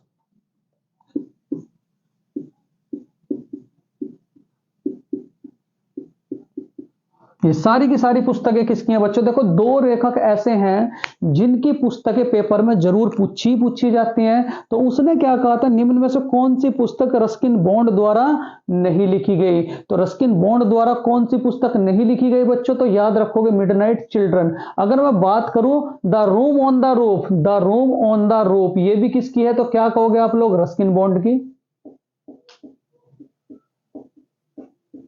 कॉपी में लिखे हैं रस्किन बॉन्ड, ये भी किसकी है बच्चों, रस्किन बॉन्ड की। ये किसकी है, सलमान रुश्दी, बहुत बार पूछी जा चुकी, सलमान रुश्दी। और ये भी किसकी है बच्चों, रस्किन बॉन्ड की। और रस्किन बॉन्ड की और फेमस पुस्तकें कौन कौन सी है, टाइगर इन द टनल, दूसरी कौन सी है, द टनल, देखो टनल टनल रस्किन बॉन्ड। उसके बाद the girl on the train, the golden year सन 2023 भी किसकी है, तो याद रखोगे रस्किन बॉन्ड की। और सलमान रुश्दी की कौन कौन सी पुस्तकें हम लोगों को याद रखनी है, तो क्या कहोगे, एक तो सेम, दूसरी क्या होगी विक्ट्री, तीसरी क्या होगी बच्चों मिडनाइट चिल्ड्रन, बहुत पूछी जाती है पेपर में, बहुत ही पूछी जाती है। उसके बाद द गोल्डन हाउस भी किसकी है बच्चों, सलमान रुश्दी की। इतने बातें आप इस सवाल से याद रखेंगे, स्क्रीनशॉट ले, फिर उसके बाद आगे चलेंगे बच्चों।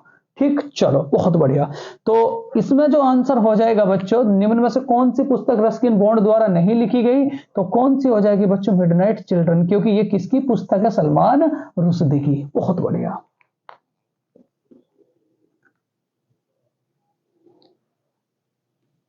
चलो क्वेश्चन नंबर 11 है बच्चों आप सबके लिए।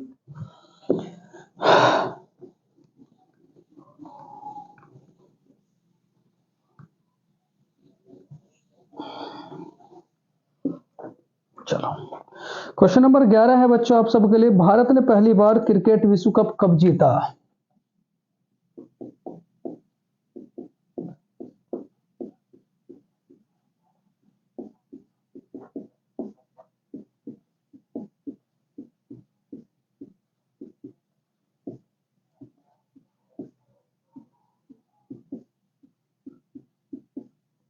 ऑप्शंस फर्स्ट है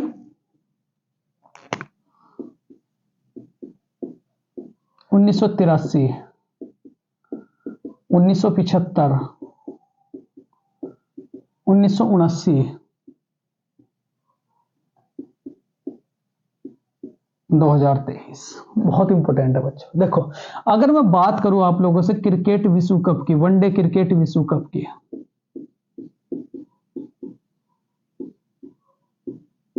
इसकी शुरुआत कब हुई थी, 1975।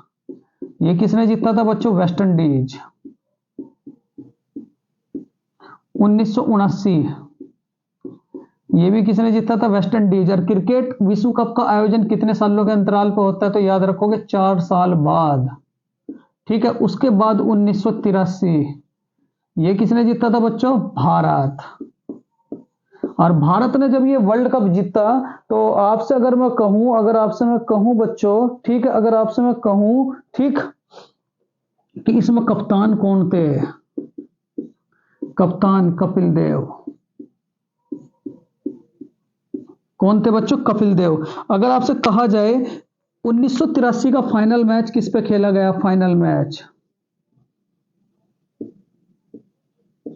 तो किस पे खेला गया था बच्चों, तो याद रखोगे आप लोग, ये खेला गया था आपका लॉर्ड्स मैदान, इंग्लैंड,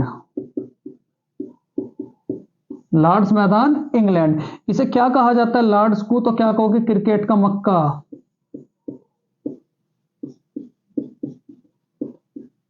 ठीक है, अगर आपसे कहूं कि इसमें man of the match,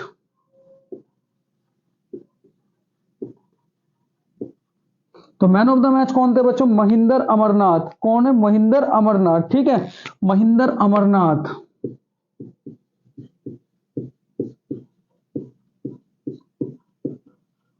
Mahinder Amarnath क्यों? क्योंकि इन्होंने 26 रन बनाए थे और बच्चों 3 विकेट लिए थे। सबसे अधिक रन किसने बनाए थे इसमें, इस वाले क्रिकेट वर्ल्ड कप में 1983 वाले में? सर्वाधिक रन, तो सर्वाधिक रन किसने बनाए थे बच्चों? तो याद रखोगे आप लोग, श्रीकांत, एन श्रीकांत। कितने? 38 रन। देखो इतनी बातें आप लोग याद रखोगे क्या क्या। उसके बाद अगर मैं बात करूं बच्चों, भारत ने 2 बार, भारत ने कितनी बार वर्ल्ड कप जीता? तो याद रखोगे 2 बार। 2 बार कब कब? एक तो 1983 और एक क्या याद रखोगे बच्चों, सन 2011 का। कब? सन 2011 का। 1983 में कप्तान कौन थे? कपिल देव। और 2011 वाले में कप्तान कौन थे? तो याद रखोगे बच्चों, एम एस धोनी। क्या याद रखोगे? M S Dhoni. अगर आपसे कहा जाए ये वाला कहां खेला गया था? लॉर्ड्स में। लेकिन ये वाला कहां खेला गया था? वानखेड़े, मुंबई। तो ये कहां खेला गया था? वानखेड़े, मुंबई। इतनी बातें आप इस सवाल से याद रखेंगे बच्चों। क्या क्या सवाल था कि भारत ने पहली बार क्रिकेट वर्ल्ड कप कब जीता था? तो कब जीता था बच्चों? तो याद रखोगे 1983 में। किसकी कप्तानी में? कपिल देव साहब की कप्तानी में। और ये जो कपिल देव है, कपिल देव, तो कपिल देव को क्या कहा जाता है बच्चों? हैरिकेन। इनकी उपाधि क्या है? तो याद रखोगे बच्चों, हैरिकेन। ठीक, स्क्रीनशॉट लें, फिर उसके बाद आगे चलेंगे। चलो, बहुत बढ़िया।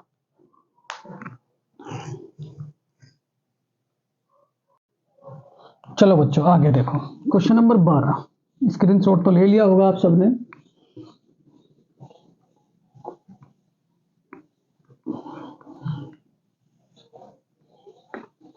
देखो मेरे प्यारे विद्यार्थियों, क्वेश्चन नंबर 12 है आप सबके लिए, कौन से युद्ध का अंत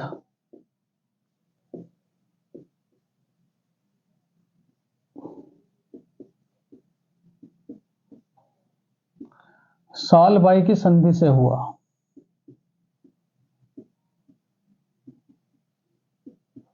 की संधि से हुआ। बहुत बार पेपर में आ चुका है।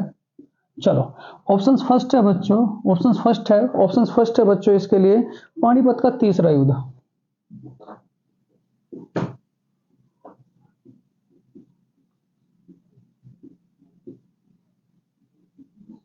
प्रथम अंगल मराठा युद्ध।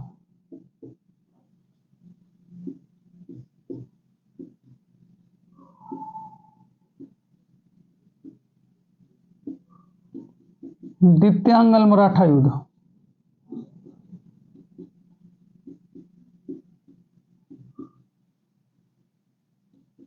बक्सर का युद्ध बच्चों। कौन सा युद्ध है बच्चों? बक्सर का युद्ध। अगर आपसे कहा जाए, बहुत ही ध्यान से बच्चों देखो, अगर आपसे कहा जाए कि यह युद्ध कब हुआ था, तो याद रखोगे सन 1761 में। यह युद्ध कब हुआ था बच्चों? पानीपत का प्रथम युद्ध। तो पानीपत का प्रथम युद्ध कब हुआ था बच्चों? ये जो प्रथम आंगल मराठा युद्ध था, ये कब हुआ था? सन 1775 से लेकर के 1782। सन 1775 से लेकर के सन 1782। ये कब हुआ था बच्चों? द्वितीय आंगल मराठा युद्ध। ये कब हुआ था? 1803 से लेकर के 1805। तो बस सर में दर्द हो रहा बहुत जल्दी जल्दी बच्चों। 1803 से लेकर के 1805। और ये कब हुआ था बच्चों? सन 1764। सन 1764। देखो कुछ बातें अगर मैं आप सबसे कहूं, पानीपत का प्रथम युद्ध किस किस के बीच हुआ था? मराठा और अहमद शाह अब्दाली। मराठों प्लस अहमद शाह अब्दाली। ठीक है, उसके बाद प्रथम अंगल मराठा युद्ध कब हुआ था? सन 1775 से लेकर के सन 1782। अगर आपसे कहा जाए बच्चों, देखो सन 1775 में कौन सी संधि हुई थी? सूरत की संधि।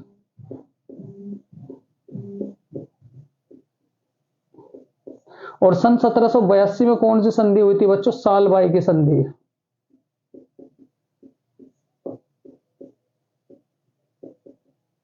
किसकी संधि बच्चों? सालबाई की संधि।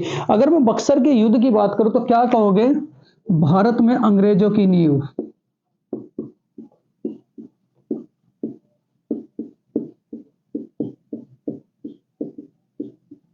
कौन से युद्ध से पड़ी थी? बक्सर के युद्ध से। किस किस के बीच हुआ था? तो याद रखोगे बच्चों, हेक्टर मुनरो, और दूसरा क्या कहोगे? मीर कासिम। मीर कासिम। अगर आपसे कहा जाए बच्चों पानीपत का प्रथम युद्ध, ये भी पूछ लिया जाता है, 1526, 21 अप्रैल 1526, किस किस के बीच हुआ था? बाबर और इब्राहिम लोदी।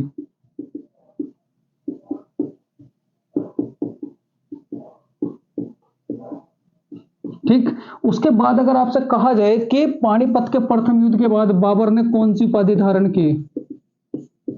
बाबर की उपाधि, तो याद रखोगे बच्चों, याद रखोगे खानवा, याद रखोगे बच्चों कलंदर। प्रथम युद्ध जीतने के बाद कौन सी उपाधि धारण की थी इसने? कलंदर की। और उसके बाद खानवा का युद्ध जीतने के बाद खानवा, खानवा का युद्ध के बाद कौन सी उपाधि धारण की थी बच्चों? गाजी। ठीक, दोनों उपाधियों के बारे में याद रखेंगे। तो यहां कौन सा युद्ध का अंत सालबाई की संधि से हुआ है? तो पानीपत का तीसरा युद्ध कब हुआ था? सन 1761 में। किस किस के बीच हुआ था? मराठों प्लस अहमद शाह अब्दाली के बीच में। प्रथम अंगल मराठा युद्ध किस किस के बीच कब हुआ था बच्चों? प्रथम अंग्रेजों के और मराठों के बीच में सन 1775 से लेकर के सन 1782 तक चला था। द्वितीय अंगल मराठा युद्ध कब से कब तक चला था बच्चों? तो याद रखोगे आप लोग 1803 से 1805। बक्सर का युद्ध कब हुआ था? तो याद रखोगे 1764 में। किस किस के बीच होता? हेक्टर मुनरो और क्या कहोगे? मीर कासिम के बीच में।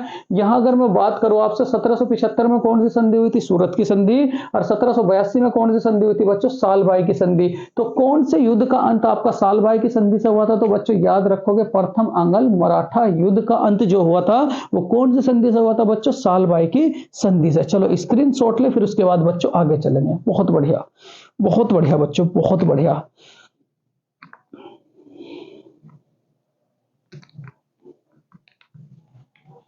चलो अगला सवाल बच्चों, क्वेश्चन नंबर 13 क्या कहता है? स्क्रीनशॉट लें पहले, तो फटाफट स्क्रीनशॉट लें।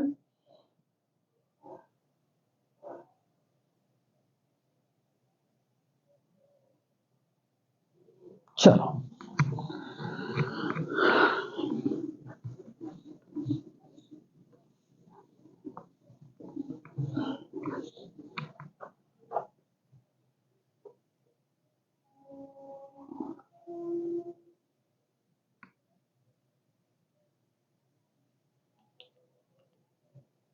देखो बच्चों, अगला सवाल है क्वेश्चन नंबर 13। निम्न में से किसने, निम्न में से किसने बच्चों, निम्न में से किसने 1878 में पारित वर्नाकुलर एक्ट का अंत किया? ठीक है, निम्न में से किसने 1878 में पारित वर्नाकुलर एक्ट का अंत किया? बहुत ही इंपॉर्टेंट सवाल है बच्चों। Options first, Lord Lytton,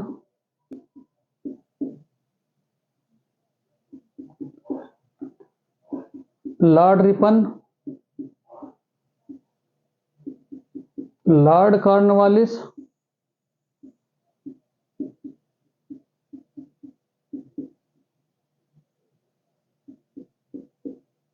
Lord Dalhousie.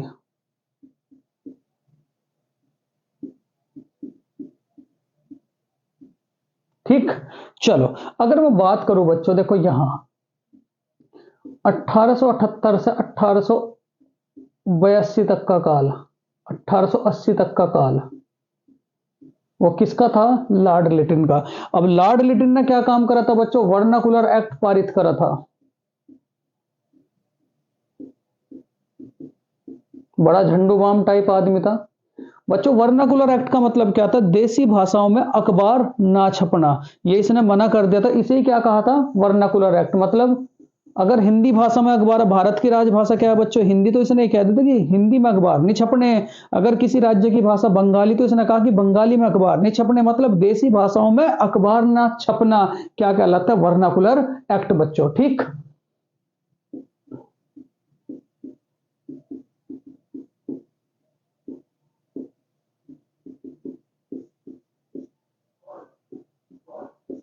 देसी भाषा में अखबार ना छपना क्या कहलाता है बच्चा? Vernacular act.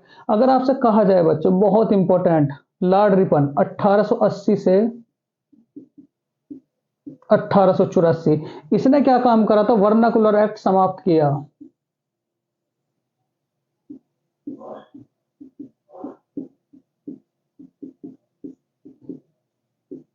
दूसरी बात बच्चों, पंचायती राज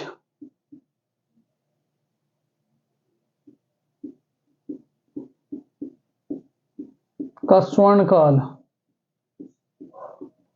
पंचायती राज का स्वर्ण काल भी किसका काल कहलाता है बच्चों? लॉर्ड रिपन का। उसके बाद अगर आपसे कहा जाए लॉर्ड रिपन के बारे में, भारतीय समाज का उद्धारक, भारतीय समाज का उद्धारक बच्चों। ठीक, भारतीय समाज का उद्धारक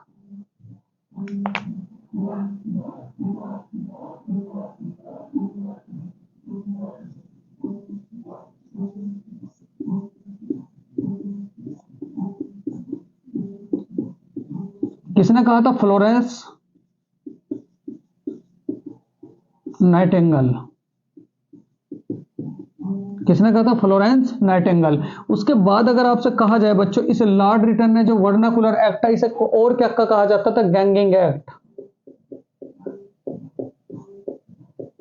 क्या कहा जाता था? Ganging act. और बच्चों 1881 का एक अधिनियम आया था, 1881 अधिनियम। इसमें क्या कह देता कि भारतीय हथियार नहीं रखेंगे। जो भारतीय हैं वो कौन से एक्ट के तहत हथियार नहीं रखेंगे? तो क्या कहोगे? 1881 अधिनियम के तहत भारतीय हथियार नहीं रखेंगे। ठीक है। उसके बाद अगर आपसे कहा जाए वर्नाकुलर एक्ट को किसने समाप्त किया था, तो लॉर्ड रिपन ने किया था। उसके बाद पंचायती राज का स्वर्ण काल भी लॉर्ड रिपन का काल कहलाता है। भारतीय समाज का उद्धारक किसने कहा था? फ्लोरेंस नाइटिंगेल ने। और उसके बाद अगर आपसे कहा जाए शिक्षा के लिए हंटर आयोग लाए, ये लॉर्ड रिपन। देखो यहां भी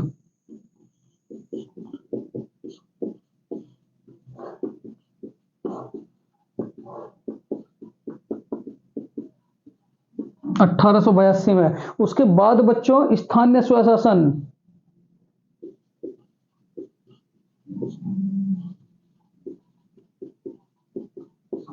स्थानीय स्वशासन भी कब लाए बच्चों? 1882 में। उसके बाद इल्बर्ट बिल, बहुत इंपॉर्टेंट, इल्बर्ट बिल। तो इल्बर्ट बिल कब लाए थे बच्चों? 1883 में। बहुत बढ़िया। और इल्बर्ट बिल क्या था कि यूरोपियों की सुनवाई अब भारतीय जज भी कर सकते हैं। ये क्या बिल कहलाता था बच्चों? यूरोपियों की सुनवाई। पहले ऐसा नहीं था, यूरोपियों की सुनवाई यूरोपीय ही करते थे, लेकिन यूरोपीय की सुनवाई अब भारतीय भी कर सकेंगे।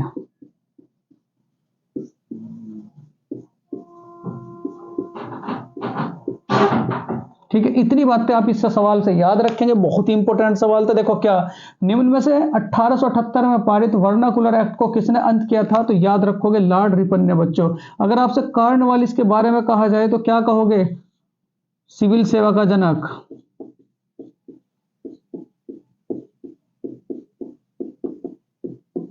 ठीक है। अगर लॉर्ड डलहौजी के बारे में कहा जाए, रेल का जनक,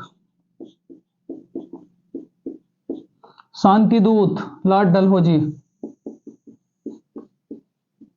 ठीक, इतनी बात इस सवाल से आप लोग याद रखोगे।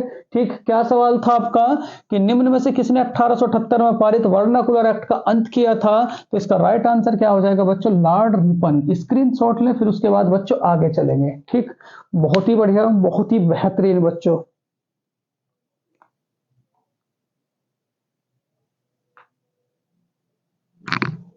चलो बहुत बढ़िया।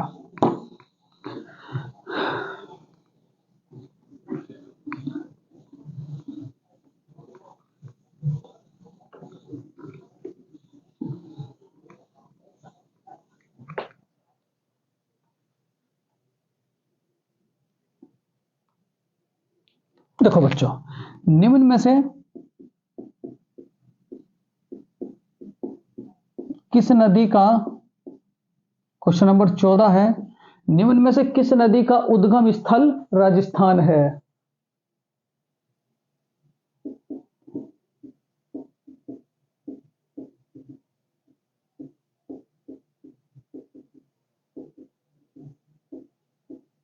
निम्न में से किस नदी का उद्गम स्थल बच्चों राजस्थान है? देखो, अगर मैं बात करूं आपसे, गंगा, बनास, तापी, माही,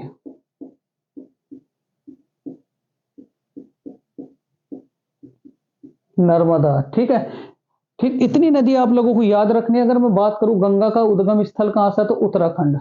गंगा का उद्गम स्थल कहां से है, तो याद रखोगे बच्चों उत्तराखंड। बनास का राजस्थान, ठीक है। उसके बाद अगर आपसे कहा जाए तापी, तो याद रखोगे एमपी, इसका उद्गम स्थल कहां से बच्चों, एमपी। अगर आपसे कहा जाए माही, तो याद रखोगे एमपी।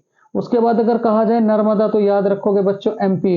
देखो, कुछ बातें अगर मैं आपसे कहूं कि भारत की सबसे लंबी नदी,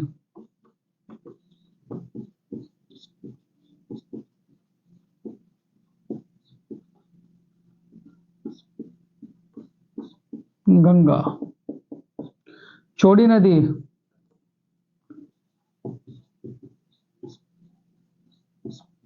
चौड़ी नदी, तो चौड़ी नदी कौन सी है बच्चों, ब्रह्मपुत्र। कौन सी नदी है बच्चों, ब्रह्मपुत्र। अगर आपसे कहा जाए, ठीक, ये जो आपकी बनास नदी है, ये राजस्थान से उद्गम स्थल है इसका, इसे क्या कहा जाता है, होप ऑफ फॉरेस्ट।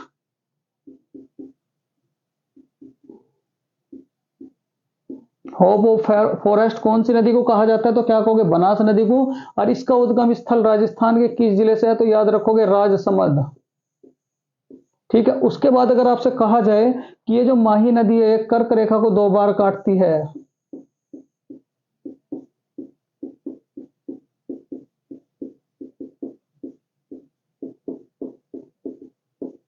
कामाख्या मंदिर कौन सी नदी के किनारे है बच्चों, कामाख्या।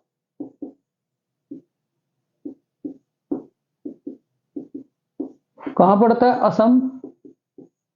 और कौन सी नदी के किनारे है मेरे प्यारे विद्यार्थी, लोहित नदी के किनारे। कौन सी नदी के किनारे बच्चों, लोहित नदी के किनारे। स्क्रीन शॉट ले, फिर उसके बाद आगे चलेंगे। तो इसका राइट आंसर क्या हो जाएगा बच्चों, बनास नदी। तो किस नदी का उद्गम स्थल राजस्थान से है, तो क्या कहोगे बच्चों, बनास नदी। बहुत बढ़िया, बहुत बढ़िया सवाल बच्चों।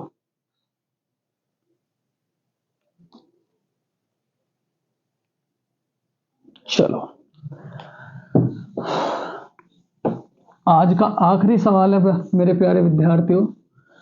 थोड़ी सी तबीयत खराब है बच्चों, इस टाइम पर रात के 3 बज रहे हैं।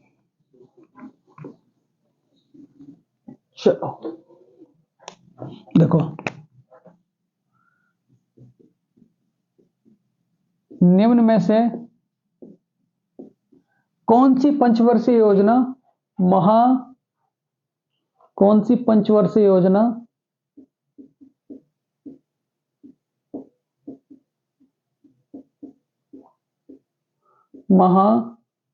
महालनोबिस मॉडल पर आधारित थी। चल फटाफट फटाफट बच्चों, देखो, अगर आपसे कहा जाए प्रथम, यानी कि प्रथम पंचवर्षीय योजना, ऑप्शंस फर्स्ट, द्वितीय पंचवर्षीय योजना, प्रथम पंचवर्षीय योजना, प्रथम पंचवर्षीय योजना,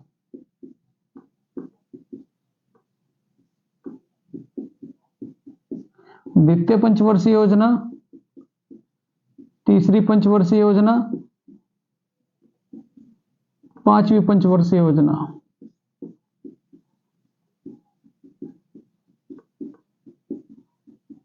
ठीक, चलो बच्चों, अगर आपसे कहा जाए, देखो बहुत ध्यान से, अगर आपसे कहा जाए बहुत ध्यान से, यहां अगर मैं बात करूं, देखो पहली की प्रथम, तो 1951 से लेकर के 1951 से लेकर के 1956, ठीक। अध्यक्ष कौन थे, अध्यक्ष कौन थे, तो याद रखोगे बच्चों, पीटी नेहरू, पंडित जवाहरलाल नेहरू, ठीक है, मॉडल कौन सा था? मॉडल, तो मॉडल कौन सा था बच्चों प्रथम का? तो मॉडल याद रखोगे हेराल्ड डोमर।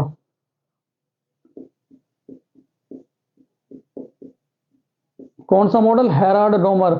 उसके बाद अगर आपसे कहा जाए बच्चों ये किस पर आधारित थी? कृषि। और कृषि पर आधारित थी तो यहां बच्चों 3 बांध बनाए गए थे। एक तो कौन कौन सा? भाखड़ा नागल बांध,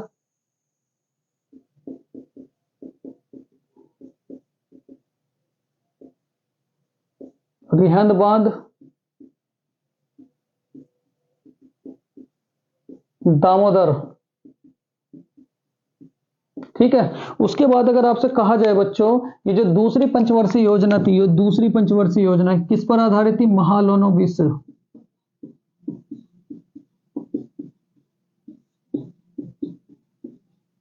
किस पर आधारित थी बच्चों? कृषि और इसके उद्योग धंधे। फिर उसके बाद 1 जनवरी 1915 में बच्चों, 1 जनवरी 1915, 1 जनवरी 1915, 1 जनवरी सन 2015 योजना आयोग क्या बन चुका था? नीति आयोग बच्चों। नीति आयोग की स्थापना कब हुई? तो याद रखोगे बच्चों 1 जनवरी सन 2015 को। इसके अध्यक्ष कौन है बताओ जरा? नीति आयोग के वर्तमान में अध्यक्ष कौन है? तो याद रखोगे बच्चों नरेंद्र मोदी। उपाध्यक्ष सुमन बेरी।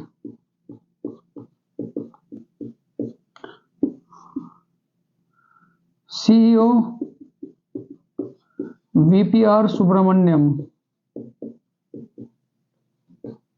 कौन है? वीपीआर सुब्रमण्यम। इतनी बातें बच्चों इस सवाल से याद रखेंगे।